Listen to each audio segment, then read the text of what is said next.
Et la Mustang Mach-E qui pourra arriver en coupé dès 2026. L'actuelle génération sera arrêtée en 2026 afin qu'une nouvelle génération puisse émerger. Bon, intéressant. D'après les informations fournies par un site Auto Forecast Solution, il est également fait mention d'une Mustang Mach-E coupée, qui possède même son propre code produit interne, ce qui signifie qu'il ne s'agit probablement pas d'une erreur de frappe ou de communication. L'information indique aussi que la production débutera en juillet 2026. Nous avons inclus ci-dessous les détails de la section pertinente de la fiche des produits automobiles nord-américains. Fin de production du modèle Mach-E actuel, juin 2026. Mach-E de deuxième génération, début de production, juillet 2026, fin de production 2033. Et Mach-E coupé, début de production juillet 2026, fin de production 2031.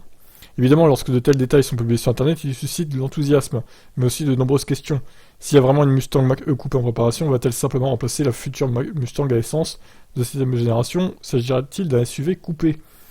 Pour les lecteurs qui l'ignorent, certains constructeurs de luxe, dont BMW et Mercedes, proposent certaines de leurs SUV dans une config coupée, généralement plus sportive. Cette configuration est également moins pratique, notamment en raison de la ligne de toit incliné et de l'espace réduit pour les sièges arrière. Volvo vient d'accueillir sur le marché la toute nouvelle C40 entièrement électrique, qui est essentiellement la version coupée SUV du crossover XC40 plus classique. Bon bref, au final, on n'en sait pas beaucoup plus, et 2026 c'est encore lointain, donc on a le temps de voir venir. Hein.